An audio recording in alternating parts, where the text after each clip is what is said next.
Donald Trump के tariff बढ़ाने के फैसले पर चाइना ने पलटवार किया है। चाइना ने अमेरिका को चेतावनी दी है कि वो किसी भी तरह के युद्ध के लिए तैयार है। ट्रंप ने सभी चाइनीज आइटम्स पर टैरिफ बढ़ा दिया है और अब दुनिया की दो टॉप इकोनॉमीज के बीच ट्रेड वॉर का खतरा बढ़ गया है। चाइना ने भी अमेरिकन एग्रीकल्चर प्रोडक्ट्स पर 10 से 15% टैरिफ लगाने की घोषणा कर दी है।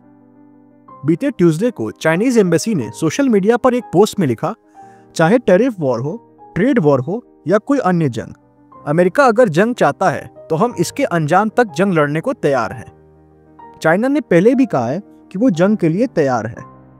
चाइना की कड़ी प्रतिक्रिया पर अमेरिकन डिफेंस मिनिस्टर पीट हेग्सेथ ने फॉक्स न्यूज के एक कार्यक्रम में कहा, हम तैयार हैं। जो शांति चाहते हैं उन्हें जंग के लिए भी तैयार रहना चाहिए। अगर हम चाइना या अन्य देशों के साथ युद्ध को रोकना चाहते हैं तो हमें ताकतवर होना होगा और राष्ट्रपति जानते हैं कि इसी से शांति आएगी। उनके चीन के राष्ट्रपति शी जिनपिंग से अच्छे संबंध हैं। हम चीन के साथ युद्ध नहीं चाहते और ना ही युद्ध करना चाहते हैं और राष्ट्रपति ने इस ऐतिहासिक मौके को इसके लिए इस्तेमाल किया। चाइना का डिफेंस बजट $245 बिलियन का है, जो दुनिया का दूसरा सबसे बड़ा डिफेंस बजट है, लेकिन ये अमेरिका के $886 बिलियन के डिफेंस बजट से तो छोटा ही है।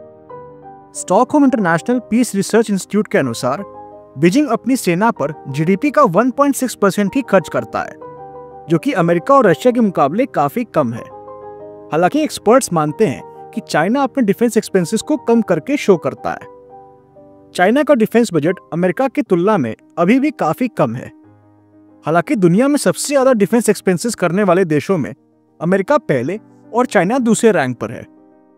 साउथ चाइना मॉर्निंग पोस्ट के मुताबिक चाइना का गोल 2050 तक वर्ल्ड क्लास मिलिट्री बनने का है।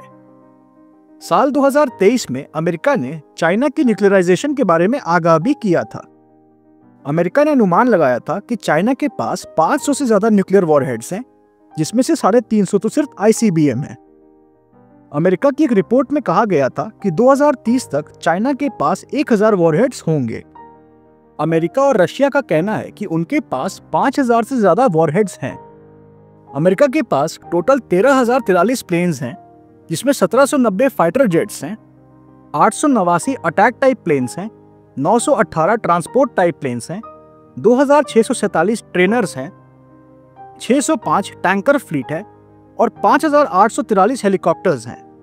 जबकि अमेरिकन नेवी के पास 11 aircraft carriers, 9 helicopter carriers, 81 destroyers और 70 सबमरीन्स हैं।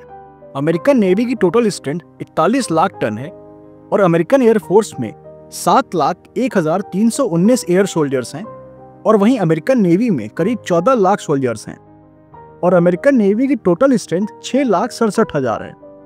ग्लोबल फायर पावर के अनुसार 2025 मिलिट्री स्ट्रेंथ रैंकिंग में चाइना तीसरे नंबर पर आता है।